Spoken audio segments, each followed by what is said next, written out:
ह्रीं भुवनेश्वरी देव्ये नमः। लं पृथ्व्यात्मकं गंधम परिकल्प्यामि। जय माता दी।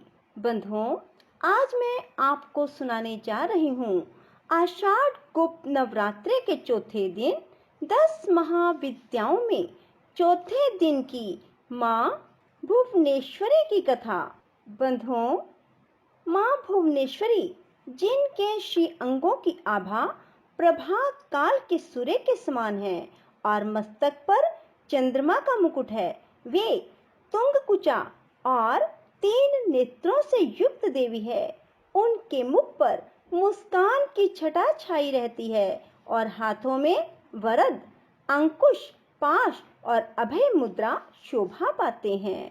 बंधुओं, भुवनेश्वरी माँ का एकाक्षी मंत्र है रीम। जो मनुष्य भी माँ भुवनेश्वरी के रीम मंत्र की माला करते हैं, उनकी माँ हर मनोकामना शीघ्र पूरी करती हैं। बंधुओं, भगवती भुवनेश्वरी की उपासना पुत्र प्राप्ति के लिए विशेष फलप्रद होती है। इनके बहुत से स्तोत्र हैं जो प्राय दुर्लभ ही हैं। देवी भागवत के अनुसार दुर्गम नामक दैत्य के अत्याचार से संतप्त होकर देवताओं और ब्राह्मणों ने हिमालय पर सर्व कारण स्वरूपा भगवती भुवनेश्वरी की ही आराधना की थी। उनकी आराधना से प्रसन्न होकर भगवती भुवनेश्वरी तत्काल प्रकट हुई। वे भुवनेश्वरी महाविद्या अपने हाथों में बाण, कमल पुष्प, शाक मूल लिए हुए थी। तब भुवनेश्वरी माँ ने अपने नेत्रों से अश्रु जल की सहस्त्रों धाराएं प्रकट की। इस जल से भूमंडल के सभी प्राणी तृप्त हो गए। समुद्रों और सरिताओं में अगाध जल भर गया और समस्त औषधियां सिंच गई।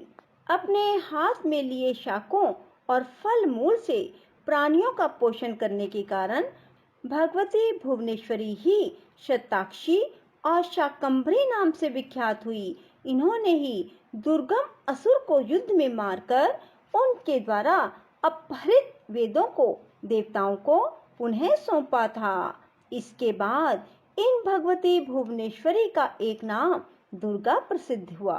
भुवनेश्वरी के संग से ही भुवनेश्वर सदाशिव को सर्वेश होने की योग्यता प्राप्त होती है।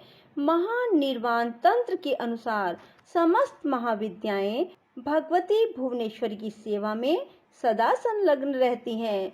7 करोड़ महामंत्र इनकी सदा ही आराधना किया करते हैं। बृहनील तंत्र व पुराणों के अनुसार प्रकार अंतर से काली और भुवनेश्वरी दोनों में अभेद है, कोई अर्थात कोई अंतर नहीं है। अव्यक्त प्रकृति भुवनेश्वरी ही, रक्तवर्णा काली है। बंधुओं, 10 महाविद्याओं में से देवी भुवनेश्वरी को चौथे स्थान पर पूजा जाता है।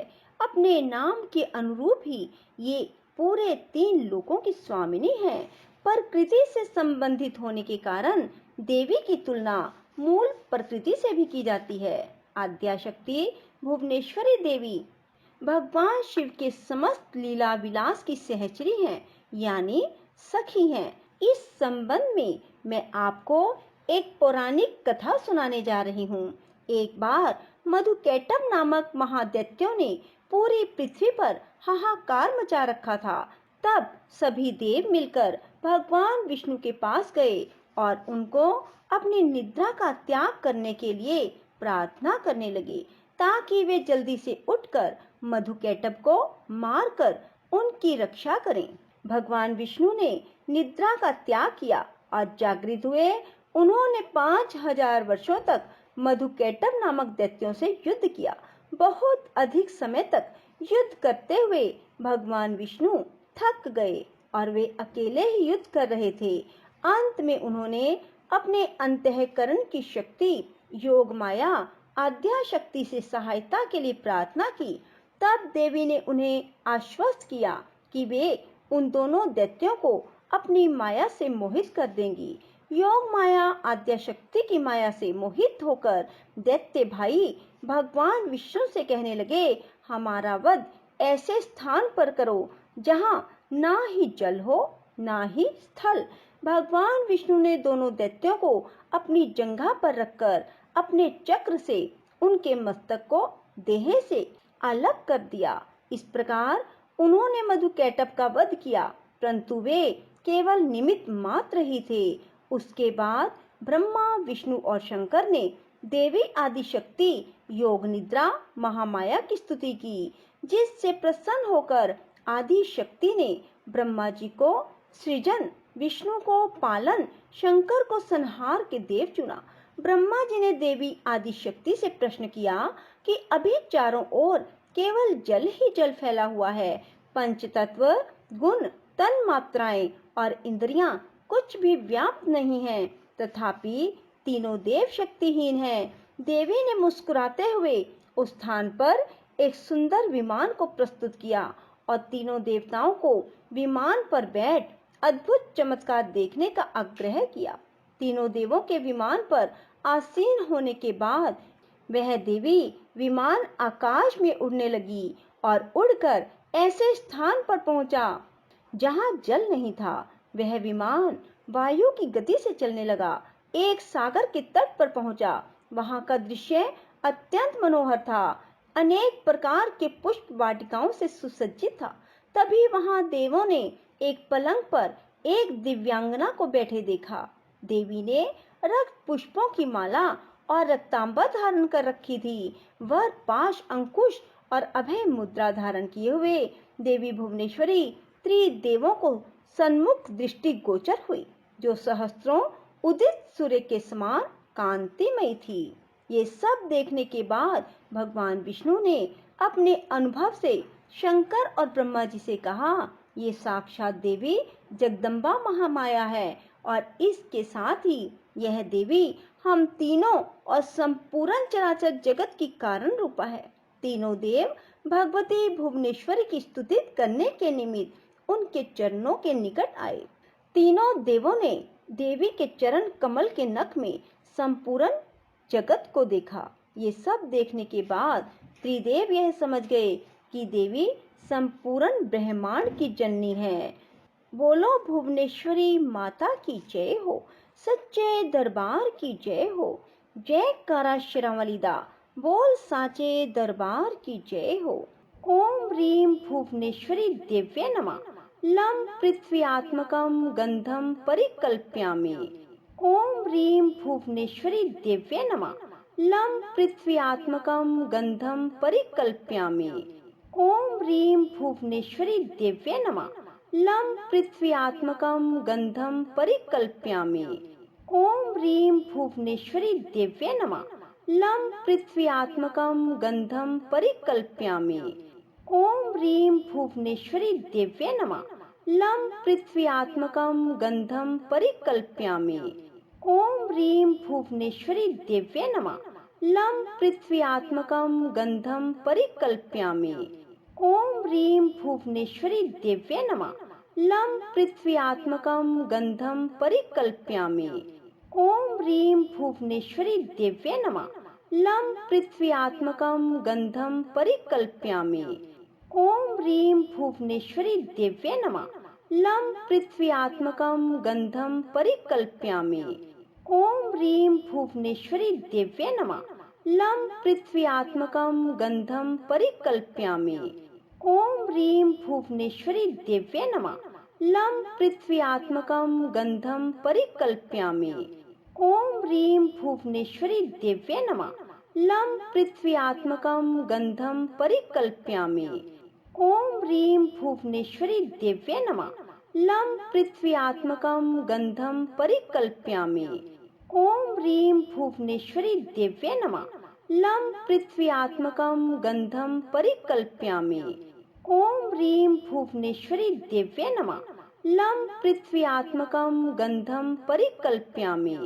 ओम ह्रीं भुवनेश्वरी दिव्य नमः। लं पृथ्व्यात्मकं गंधं परिकल्पयामि। ओम ह्रीं भुवनेश्वरी दिव्य नमः। लं पृथ्व्यात्मकं गंधं परिकल्पयामि। ओम ह्रीं भुवनेश्वरी दिव्य नमः। लं पृथ्व्यात्मकं गंधं परिकल्पयामि। ॐ ह्रीं भुवनेश्वरी देव्ये नमः। लं पृथ्व्यात्मकं गन्धं परिकल्पयामि। ॐ ह्रीं भुवनेश्वरी देव्ये नमः। लं पृथ्व्यात्मकं गन्धं परिकल्पयामि। ॐ ह्रीं भुवनेश्वरी देव्ये नमः। लं पृथ्व्यात्मकं गन्धं परिकल्पयामि। ॐ ह्रीं भुवनेश्वरी देव्ये नमः। लं पृथ्व्यात्मकं गन्धं परिकल्पयामि। ॐ ह्रीं भुवनेश्वरी देव्ये नमः। लं पृथ्व्यात्मकं गन्धं परिकल्पयामि। ॐ ह्रीं भुवनेश्वरी देव्ये नमः। लं पृथ्व्यात्मकं गन्धं परिकल्पयामि। ॐ ह्रीं भुवनेश्वरी देव्ये नमः। लं पृथ्व्यात्मकं गन्धं परिकल्पयामि। ॐ ह्रीं भुवनेश्वरी देव्ये नमः। लं पृथ्व्यात्मकं गन्धं परिकल्पयामि। ॐ ह्रीं भुवनेश्वरी देव्ये नमः।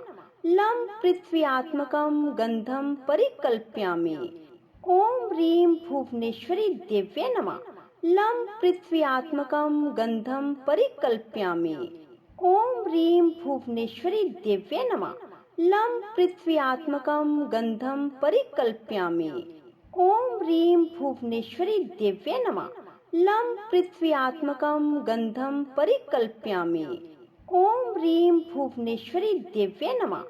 लं पृथ्व्यात्मकं गन्धं परिकल्पयामि। ॐ ह्रीं भुवनेश्वरी देव्ये नमः। लं पृथ्व्यात्मकं गन्धं परिकल्पयामि। ॐ ह्रीं भुवनेश्वरी देव्ये नमः। लं पृथ्व्यात्मकं गन्धं परिकल्पयामि। ॐ ह्रीं भुवनेश्वरी देव्ये नमः। लं पृथ्व्यात्मकं गन्धं परिकल्पयामि। ॐ ह्रीं भुवनेश्वरी देव्ये नमः। लं पृथ्व्यात्मकं गन्धं परिकल्पयामि। ॐ ह्रीं भुवनेश्वरी देव्ये नमः। लं पृथ्व्यात्मकं गन्धं परिकल्पयामि। ॐ ह्रीं भुवनेश्वरी देव्ये नमः। लं पृथ्व्यात्मकं गन्धं परिकल्पयामि। ॐ ह्रीं भुवनेश्वरी देव्ये नमः। लं पृथ्व्यात्मकं गन्धं परिकल्पयामि। ॐ ह्रीं भुवनेश्वरी देव्ये नमः। लं पृथ्व्यात्मकं गन्धं परिकल्पयामि। ॐ ह्रीं भुवनेश्वरी देव्ये नमः। लं पृथ्व्यात्मकं गन्धं परिकल्पयामि। ॐ ह्रीं भुवनेश्वरी देव्ये नमः। लं पृथ्व्यात्मकं गन्धं परिकल्पयामि। ॐ ह्रीं भुवनेश्वरी देव्ये नमः। लं पृथ्व्यात्मकं गन्धं परिकल्पयामि। ॐ ह्रीं भुवनेश्वरी देव्ये नमः। लं पृथ्व्यात्मकं गन्धं परिकल्पयामि। ॐ ह्रीं भुवनेश्वरी देव्ये नमः। लं पृथ्व्यात्मकं गन्धं परिकल्पयामि। ॐ ह्रीं भुवनेश्वरी देव्ये नमः। लं पृथ्व्यात्मकं गन्धं परिकल्पयामि। ॐ ह्रीं भुवनेश्वरी देव्ये नमः। लं पृथ्व्यात्मकं गन्धं परिकल्पयामि। ॐ ह्रीं भुवनेश्वरी देव्ये नमः। लं पृथ्व्यात्मकं गन्धं परिकल्पयामि। ॐ ह्रीं भुवनेश्वरी देव्ये नमः। लं पृथ्व्यात्मकं गन्धं परिकल्पयामि। बंधुओं, यदि आपको हमारी ये कथा पसंद आए तो इसे लाइक करें और शेयर भी जरूर करें। धन्यवाद।